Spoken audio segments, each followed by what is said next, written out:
ప్రభువైన యేసుక్రీస్తు నామమునకే మహిమ కలుగునుగాక. ఆమేన్. హల్లెలూయా. ప్రభునందు ప్రియమైన దేవుని బిడ్డలారా, దేవుడు గతించిన 9 నెలలు క్షేమంగా కాచి కాపాడి 10వ నెలలో అనగా అక్టోబర్ నెలలోనికి దేవుడు మనందరిని ప్రవేశపెట్టిన దానిని బట్టి దేవునికి కృతజ్ఞత వందనాలు స్తోత్రాలు చెల్లిస్తూ ఉన్నాను. అలాగే ఈ ఆధ్యాత్మిక కార్యక్రమాన్ని వీక్షిస్తున్న నా ప్రియమైన సహోదరి సహోదరులను మీ అందరికీ ప్రభువైన యేసుక్రీస్తు నామములో శుభములు వందనాలు తెలియచేస్తూ ఉన్నాను.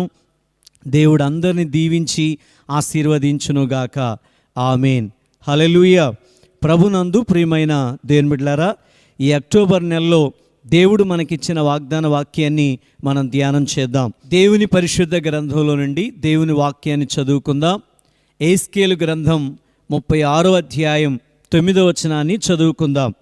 నేను మీ పక్షమున ఉన్నాను, నేను మీ తట్టు తిరగగా మీరు దున్నబడి విత్తబడుదురు.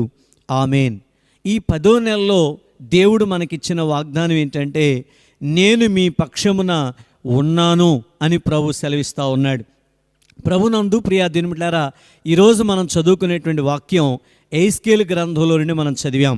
ఎహెజ్కేలు ఎవరు అనగా పెద్ద ప్రవక్తల్లో ఒకడు. ఎహెజ్కేలు అనేటువంటి పేరుకి అర్థం దేవుడు బలపరుచును అని అర్థం. ఎహెజ్కేలు బూజీ కుమారుడు. ఈ ఎహెజ్కేలు గ్రంథంలో మొత్తం 48 అధ్యాయాలు 1273 వచనాలతో ఈ గ్రంథాన్ని, ఈ పుస్తకాన్ని ఎహెజ్కేలు రాసినట్లుగా దేవుని వాక్యంలో మనం చూస్తూ ఉన్నాం. అలాగే యూదా రాజైన యెహోయాకీము ఏలుబడిలో బబులోను రాజైన నెబుకద్నెజర్ రాజు యెరూషలేము మీదకి, యూదా దేశం మీదకి దండెత్తి వచ్చి, ప్రియా దేవుని బిడ్డలారా, ఆనాడు యూదులను అనేక మందిని తీసుకొని వెళ్ళిపోయాడు. అలాగే దేవుని మందిరంలోని ఉపకరణాలను కూడా తీసుకొని వెళ్ళాడు. అలాగే దానియేలును, షడ్రక్ మేషక్ అబేద్నెగోలను వీరందరిని తీసుకొని వెళ్ళి బబులోను చెరలో వేయించాడు. ఆ తరువాత యెహోయాకీము కుమారుడైన యెహోయాకీను రాజు అయ్యాడు. యెహోయాకీను రాజైన తరువాత నెబుకద్నెజర్ రాజు రెండోసారి మరలా దండెత్తి వచ్చాడు. ఈ రెండవసారి ఎహెజ్కేలును అలాగే 10,000 మందిని ప్రియా దేవుని బిడ్డలారా బబులోను చెరలోని తీసుకుని వెళ్ళి చెరలో వేసినట్లుగా దేవుని వాక్యంలో మనం చూస్తూ ఉన్నాం. అయితే ఎహెజ్కేలు 25 సంవత్సరాల వయసులో ఉన్నప్పుడు ఆయన బబులోను చెరలోనికి వెళ్ళాడు. అయితే 5 సంవత్సరాలు గడిచిన తర్వాత అనగా 30 సంవత్సరాల వయసులో దేవుడు ఎహెజ్కేలును పిలిచాడు. ప్రవక్తగా పరిచర్య కొరకు, ఆయన సేవ కొరకు దేవుడు ఎహెజ్కేలును పిలిచాడండి. ఎహెజ్కేలు జీవితంలో ప్రియమైనటువంటి దేవుని బిడ్డలారా మొత్తం 22 సంవత్సరాలు ఆయన ప్రవక్తగా పరిచర్య చేసినట్లుగా దేవుని వాక్యంలో మనం చూస్తూ ఉన్నాం. అయితే దేవుడు ఎహెజ్కేలు ప్రవక్త ద్వారా ఆయన మాట్లాడినటువంటి మాటలు ఈరోజు మనం చదువుకున్నాం. ఇదిగో ఇశ్రాయేలు ప్రజల గురించి దేవుడు ఎహెజ్కేలు ప్రవక్త ద్వారా మాట్లాడుతున్నాడు. పర్వతములతోనూ, కొండలతోనూ, వాగులతోనూ, లోయలతోనూ ఆయన ఈ విధంగా ప్రవచనమెత్తి మాట్లాడాడు. ఏమనంటే, ఇశ్రాయేలు ప్రజలారా, ఇదిగో మీరు అన్యజనుల వలన అవమానం పొందారు. ఇదిగో నేను మిమ్ములను మరలా విడిపిస్తాను. నేను మిమ్ములను మరలా తిరిగి మీ దేశానికి తీసుకొని వస్తాను. మీరు మరలా చిగురిస్తారు, మీరు ఫలిస్తారు. పూర్వం ఉన్నట్టుగా నేను మిమ్ములను మరలా నివాస స్థలంగా చేస్తాను.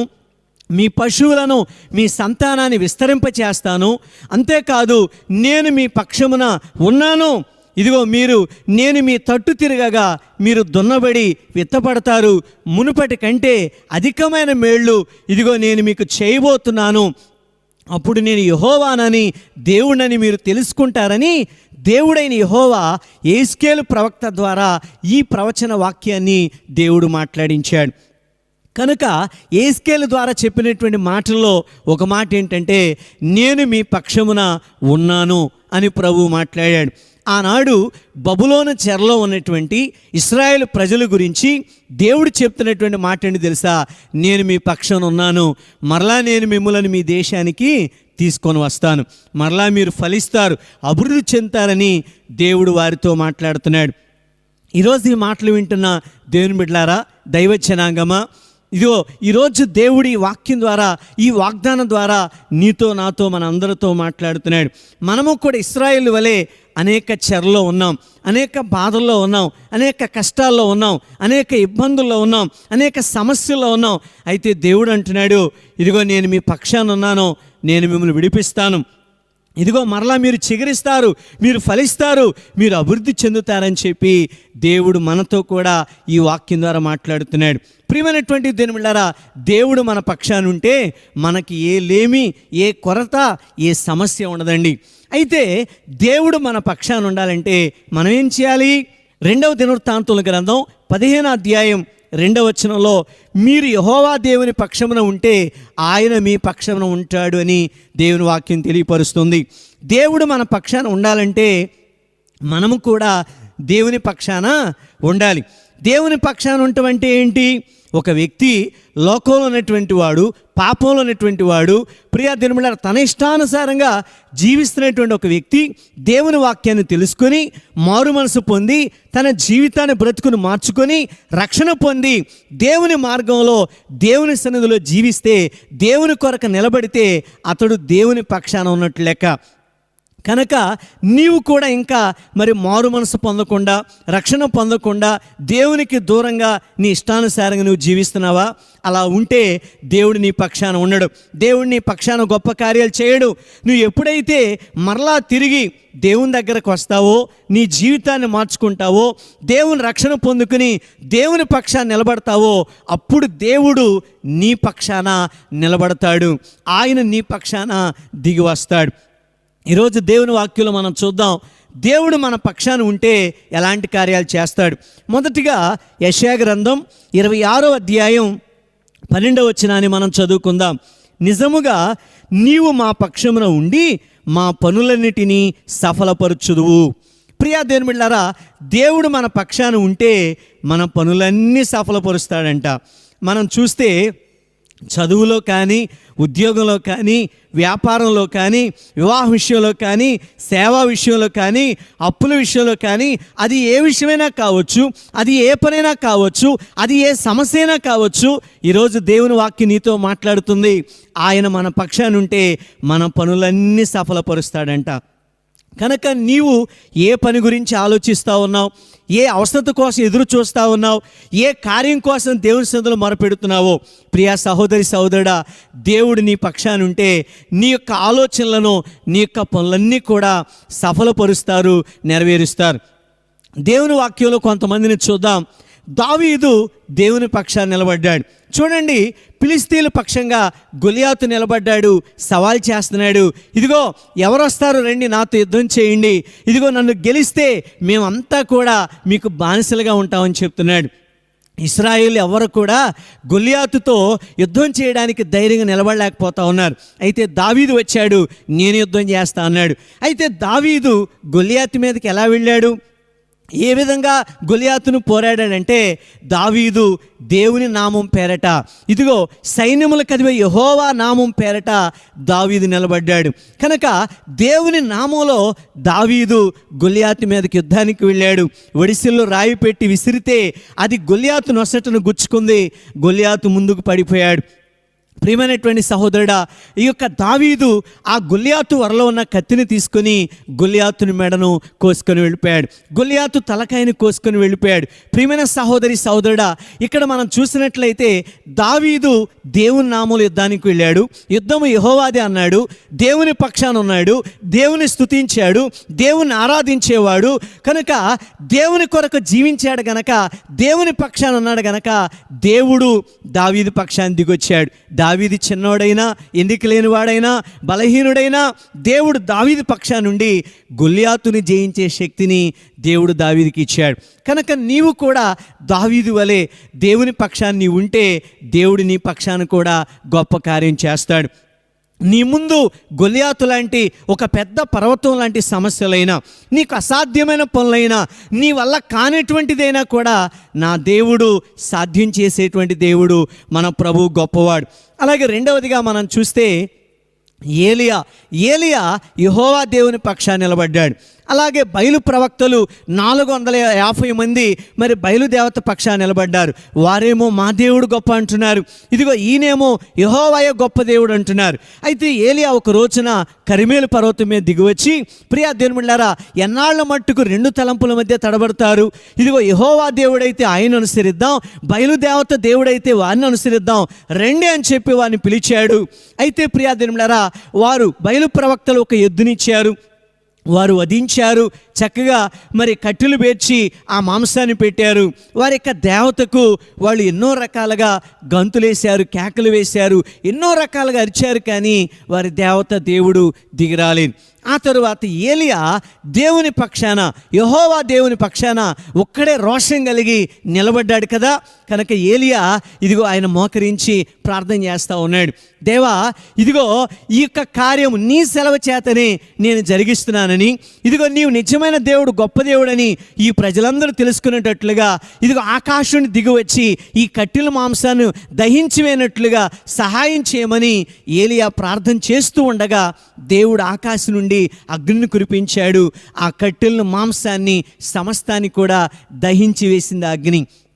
చూడండి ప్రియా దేవుని బిడ్డలారా, వాళ్ళందరూ కూడా యెహోవాయే దేవుడే, యెహోవాయే దేవుడని కేకలు వేశారు. అందరూ దేవుని వైపు తిరిగారండి. కారణం ఏంటి తెలుసా? ఏలియా ఒక్కడైనా దేవుని పక్షాన్ని నిలబడ్డాడు గనక దేవుడు ఏలియా పక్షాన్ని దిగొచ్చి అక్కడ గొప్ప అద్భుత కార్యం చేశాడు. కనుక ప్రియమైనటువంటి దేవుని బిడ్డలారా, ఈ లోకంలో ఉన్నటువంటి స్వేచ్ఛా జీవితానికో, ఆశలకో, కోరికలకో, ఆడంబరాలకో, లేకపోతే తిండికో, లేకపోతే అనేకమైనటువంటి ఆశలకు లోనైపోయి దేవుణ్ణి విడిచిపెడితే నీవు దేవుని రాజ్యం చేరలేవు, నరకానికి వెళ్ళిపోతావు. అయితే వాటన్నిటిని విడిచిపెట్టి నిజమైన దేవుడు ఎవరు, సృష్టికర్త ఎవరు, రక్షకుడు ఎవరు, ఆయన నమ్ముకుంటే మనం ఎలా పరలోకం వెళతాం అని నిజమైన దేవుని తెలుసుకొని నీవు కూడా నిజమైన దేవుడైన యెహోవా దేవుని పక్షాన, యేసు ప్రభు పక్షాన నువ్వు నిలబడాలని, ఆయన నమ్ముకోవాలని దైవ సేవకునిగా నేను మీకు తెలియజేస్తా ఉన్నాను. ఏలియా దేవుని పక్షాన ఉన్నాడు గనక దేవుడు ఏలియా పక్షాన గొప్ప కార్యం చేశాడు. ఈరోజు నీవు కూడా లోకంలో వాటన్నిటిని విడిచి దేవుని దగ్గరకు వస్తే, దేవుని పక్షాన ఉంటే నీ పక్షాన కూడా దేవుడు అద్భుత కార్యం చేస్తాడు. మూడవదిగా మనం చూస్తే షడ్రక్, మేషక్, అబేద్నెగోలు. నెబుకద్నెజర్ రాజు ఒక పెద్ద బంగారు ప్రతిమ నిలబెట్టి ఇదిగో ఆ దేశంలోని ప్రజలంతా కూడా ఆ ప్రతిమను మొక్కాలని ఆయన ఆజ్ఞాపించాడు, శాసనాన్ని పుట్టించాడు. అయితే ప్రియమైనటువంటి దేవుని బిడ్డలారా, ఎవరైతే ఆ ప్రతిమకు, బొమ్మకు మొక్కరో వాళ్ళ అగ్నిగుండంలో పడేస్తా అన్నాడు. చాలామంది భయపడి వెళ్ళిపోయి సాగిలిపడి ఆ బొమ్మకు నమస్కారం చేస్తున్నారు, పూజిస్తున్నారు. కానీ షడ్రక్, మేషక్, అబేద్నెగోలు మాత్రం రాలేదు, బొమ్మకు మొక్కలేదు. ఇదిగో వెళ్ళారు, రాజుతో చెప్పారు, అయ్యా ఫలానా వాళ్ళు రాలేదు అంటే రాజుగారు వీరిని పిలిచాడు. రాజు అడుగుతున్నాడు, ఏమయ్యా మీరు ఎందుకు రాలేదు, ఎందుకు మొక్కలేదంటే వాళ్ళు అంటున్నారు కదా, ఇదిగో రాజా, మేము సేవించుతున్నటువంటి దేవుడు జీవము కలిగినటువంటి దేవుడు, ఆయన వేడిమి గల ఈ అగ్నిగుండంలోంచి కూడా మమ్మల్ని రక్షించుటకు సమర్థుడు, శక్తిమంతుడు. ఒకవేళ ఆయన మమ్మల్ని రక్షించకపోయినా మేము మాత్రం ఆయన్నే సేవిస్తాం, ఆయన యందు భయభక్తులు కలిగి ఆయన్నే పూజిస్తాం, ఈ బొమ్మకు మొక్క అని చెప్పారు. రాజు కోపం వచ్చింది. ఇంకా 7 అంతలు వేడిమి గల అగ్నిగుండంగా తయారు చేసి వారిని అగ్నిగుండంలో పడేశారు. కొంత సమయం తర్వాత చూస్తే ప్రియ దేవుని బిడ్డలారా, ఆ ముగ్గురితో పాటు 4వ వ్యక్తి ఉన్నాడు. ఆయన తెల్లని వస్త్రాలు ధరించాడు, దేవతల రూపాన్ని పోలి ఉన్నాడు. రాజు చూశాడట, చూస్తే 4 కనపడుతున్నారు. ప్రియమైన దేవుని బిడ్డలారా, రాజు జీవితంలో ఎంత గొప్ప ఆశ్చర్యం కలిగిందో. అరే, పడేసింది ముగ్గునే కదా, ఈ 4వ వ్యక్తి ఎవరు? ఆయన దేవతల రూపాన్ని పోలి ఉన్నాడు. ఇదిగో నిజముగా వీరు సేవించుచున్న దేవుడే ఇదిగో వాళ్ళ పక్షాన ఉన్నాడు, వారికి తోడుగా ఉన్నాడని చెప్పి, ఇదిగో మహోన్నతుడైన దేవుని సేవకులారా బయటికి రండి అని చెప్పాడు. వారిని బయటికి తీయించాడు. వారు బయటకు వచ్చిన తర్వాత చూస్తే వారి వెంట్రుకలు కాలిపోలేదు, వారి వస్త్రాలు కాలిపోలేదు, అగ్నివాసన రాలేదు. ఎంతగా దేవుడు షడ్రక్, మేషక్, అబేద్నెగోలు పక్షాన దేవుడు తోడుగా ఉన్నాడు. ఈరోజు ఈ మాటలు వింటున్న దేవుని బిడ్డలారా, షడ్రక్, మేషక్, అబేద్నెగోల వలె మనం కూడా దేవుని పక్షాన ఉండాలి, దేవునితో ఉండాలి. దేవుని కొరకు జీవిస్తే దేవుడు మనకు కూడా తోడుగా ఉంటాడు. ఈ లోకంలో ఏది కూడా, ఏ కీడు, ఏ శోధన, ఏ హాని మనకు కలగకుండా ఆయన మనల్ని రక్షిస్తాడు. కనుక మొదటి మాట, మనము దేవుని పక్షాన ఉంటే దేవుడు మన పక్షాన ఉండి మన పనులన్నీ కూడా, మన కార్యాలన్నీ కూడా ఆయన సఫలం చేసే దేవుడై ఉన్నాడు. కనుక మనమందరం దేవుని పక్షాన నిలబడదాం. రెండవదిగా మనం చూస్తే రోమాపత్రిక 8వ అధ్యాయం 31వ వచనం, దేవుడు మన పక్షమున ఉండగా మనకు విరోధి ఎవడు? అపోస్తలుడైనటువంటి పౌలు గారు రోమాలో ఉన్నటువంటి సంఘంతో, పరిశుద్ధులతో ఈ మాట చెబుతా ఉన్నాడు. ఇదిగో, దేవుడు మన పక్షాన ఉంటే మనకు విరోధి ఎవడు? ఏ శత్రువు, ఏ సాతాను, ఏ మనుష్యుడు, ఈ లోకంలో ఉన్నటువంటి ఏది కూడా మనల్ని ఏమీ చేయలేదు. ఎప్పుడండి? దేవుడు మన పక్షాన ఉంటే, దేవుడు మనతో ఉంటే ఏది మనలను ఆపలేదు, ఏది మనల్ని ఏమీ చేయలేదని చెప్పి ఇదిగో పౌలు గారు సెలవిస్తూ ఉన్నారు. ఆ క్రింద వచనాలు మనం చదివితే, క్రీస్తు ప్రేమ నుండి మనల్ని ఎడబాపు వాడేవాడు?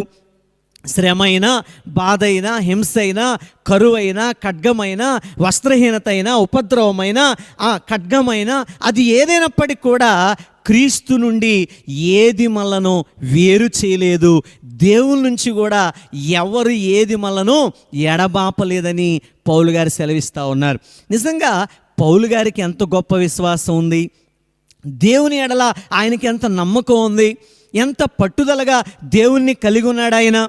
దేవుని ఎరగక ముందు దేవుని దూషించిన వాడే, దేవుని బిడ్డలు హింసించిన వాడే. కానీ దేవుని దర్శనం పొందుకున్నాక, దేవుడు ఆయన జీవితాన్ని మార్చినాక పౌలు గారు అంటున్నారు, ఇదిగో దేవుని కొరకు అన్నిటినీ మనము జయించాలి. శ్రమ వచ్చిందని దేవుని విడిచిపెడుతున్నావా? బాధ వచ్చిందని విడిచిపెడుతున్నావా?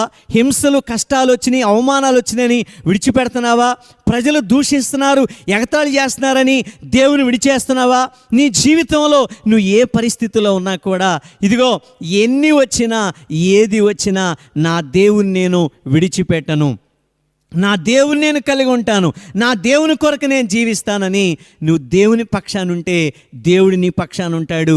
ఏ శ్రమ, ఏ కష్టం, ఏ హింస, ఏ బాధలు కూడా, ఏ కరువు కూడా నిన్నేమీ చేయలేదు. ప్రియా దేవుని బిడ్డలారా, ఎంత అమూల్యమైనటువంటి మాటలు ఈరోజు దేవుడు నీతో మాట్లాడుతున్నాడు. ఈ 10వ నెల ఈ యొక్క వాక్యం ద్వారా, ఈ వాగ్దానం ద్వారా దేవుడు నీతో సెలవిస్తున్నాడు, ఇదిగో నేను మీ పక్షాన ఉన్నానని ప్రభు మనతో సెలవిస్తున్నాడు. దేవుడు మన పక్షాన ఉంటే మన పనులన్నీ సఫలమవుతాయి. దేవుడు మన పక్షాన ఉంటే ఎవ్వరు మనలను ఏమీ చేయలేరు, మన ఎదుట నిలబడలేరు. అంత శక్తిని, అంత కృపను దేవుడు మనకిస్తాడు. పౌలు జీవితంలో ఎన్నో గొప్ప కార్యాలు దేవుడు చేశాడు. పౌలు ఎన్నో శ్రమలు, ఎన్నో ఆపదలు, ఎన్నో కష్టాలు, ఎన్నో హింసలు అన్నిటినీ దేవుని కోసం ఎదుర్కొన్నాడు, అన్నిటినీ జయించాడు. దేవుని కలిగి ఉన్నాడు, దేవుని పక్షాన ఉన్నాడు, దేవుని కొరకు జీవించాడు. 2వ తిమోతి 4వ అధ్యాయం 7-8 వచనాల్లో పౌలు గారు తిమోతితో అంటున్నాడు, ఇదిగో తిమోతి, నేను మంచి పోరాటము పోరాడాను, నా పరుగును కడముట్టించాను, నా విశ్వాసాన్ని కాపాడుకున్నాను, నా కొరకు నీతి కిరీటం ఉంది. ప్రియమైన దేవుని బిడ్డలారా, ఇదిగో నేను క్రీస్తును పోలి నడుచుకున్నాను, మీరు నన్ను పోలి నడుచుకోండి అని పౌలు గారు సెలవిస్తూ ఉన్నారు. నిజంగా తన జీవితంలో దేవుని కొరకు హతసాక్షిగా పౌలు చనిపోయాడండి. కనుక దేవుని ప్రేమ నుండి, దేవుని నుంచి కూడా ఈ లోకంలో ఉన్న ఏ పరిస్థితి కూడా మనల్ని ఎడబాపు చేయటానికి వీలు లేదు. దేన్ని కూడా దేవుని కంటే ఎక్కువగా మనము ప్రేమించొద్దు. దేవుని వైపు చూద్దాం. పౌల్లో ఉన్న గొప్ప విశ్వాసాన్ని మనం కలిగి ఉందాం. మనం కూడా దేవుని పక్షాన ఉందాం. దేవుడు మనకు అన్నిట్లో జయమిస్తాడు. ప్రభు మనకు సహాయం చేస్తాడు. ఈ లోకంలో ఉన్న వాటిని చూడొద్దు, లోకంలో వాటి కోసం నువ్వు ఆశపడొద్దు. ఇదిగో ఈ లోకం తర్వాత ఇక్కడ నువ్వు మంచిగా జీవిస్తే అసలు భవిష్యత్తు, నీ జీవితంలో దేవుడిచ్చే ఆధిక్యతలు పరలోకంలో ఉన్నాయి. వాటి కోసం ఎదురు చూడు. వాటి కొరకు నీవు కూడా విశ్వాసంతో జీవించాలని దేవుని సేవకునిగా కోరుకుంటున్నాను. దేవుడి మాటలు దీవించునుగాక. ఆమేన్. ప్రార్థన చేద్దాం. ప్రేమగల తండ్రి యేసే వందనాలు ప్రభువా. ఈ 10వ నెలలో నాయన మీరు మాకు ఇచ్చిన ఈ వాగ్దానాన్ని బట్టి వందనాలు చెల్లిస్తున్నాను. నేను మీ పక్షమున ఉన్నాను అని మీరు మాతో మాట్లాడారు. నిజమే తండ్రి. అయ్యా, మీరు మాతో ఉన్నారు గనుకనే ఇంతవరకు మేము నిలబడగలిగాం, జీవించగలుగుతూ ఉన్నాం. తండ్రి నీకు వందనాలు ప్రభువా. ఇంకను మీరు మాతో ఉండండి, మా పక్షాన ఉండండి. అయ్యా నీవు మా పక్షాన ఉండాలంటే మేము మీ పక్షాన ఉండాలని మీరు మాతో మాట్లాడారు. అయ్యా మీరు మా పక్షాన ఉంటే మా పనులన్నిటినీ సఫలం చేస్తా అన్నావు. అది ఎలాంటిదైనా ఏదైనా కూడా అన్నిటిని నెరవేర్చే గొప్ప దేవుడు నాయన. నీకు అసాధ్యమైనది ఏదీ లేదు ప్రభువా. ఈరోజు ఈ వాక్యం ఎంతమంది వింటున్నారో వారు కూడా నీ పక్షాన్ని నిలబడి నీ కొరకు జీవించే జీవితాలను వారికి దయచేయండి. ఈరోజు సంపూర్ణంగా వారు నిన్ను అంగీకరించాలి, నీ మార్గంలో జీవించడానికి సహాయం చేయండి. ఎవరి ఆశతో ఉన్నారో, ఏ బాధలో ఉన్నారో, ఏ అవసరతలో ఉన్నారో, ఏ సమస్యలో నీకు నాయన మొరపెట్టుకుంటున్నారో వారి పనులన్నీ కూడా సఫలపరచమని ప్రార్థన చేస్తూ ఉన్నాను. తండ్రి మీరు మా పక్షాన ఉంటే అయ్యా ఏది మమ్మల్ని ఏమీ చేయలేదని పౌలు గారి ద్వారా మీరు మాతో మాట్లాడారు. నిజమే ప్రభువా, మీరు మా పక్షాన ఉంటే ఏ శత్రువు, ఏ సాతాను, ఏ దుష్టుడు ఈ లోకంలో ఏది కూడా మమ్మల్ని ఏమీ చేయలేదని ఆయన. అయ్యా మేము నీ కొరకు నిలబడాలి. ఎన్ని వచ్చినా అయ్యా అదిగో తండ్రి ఒక పరిపూర్ణమైన విశ్వాసంతో నీ కొరకు జీవించే జీవితాలను మా అందరికీ దయచేయండి. ఈ కార్యక్రమం చూస్తున్నటువంటి, ఈ వాక్యం వినేటువంటి సహోదరి సహోదరులను అందరినీ మీరు దీవించండి, అందరినీ మీరు రక్షించి నీ రాకడ కొరకు సిద్ధపరచమని యేసు అతి శ్రేష్టమైన నామంలో అడిగి వేడుకొంచున్నాం తండ్రి, ఆమేన్. తండ్రి అయిన దేవుని ప్రేమ, కుమారుని యేసుక్రీస్తు కృప, పరిశుద్ధాత్మ సహవాసం, సమాధానం మనందరికి కూడా ప్రభువే తోడుగా ఉండి ఆశీర్వదించునుగాక. ఆమేన్, ఆమేన్, ఆమేన్. God bless you. అందరికీ వందనాలు.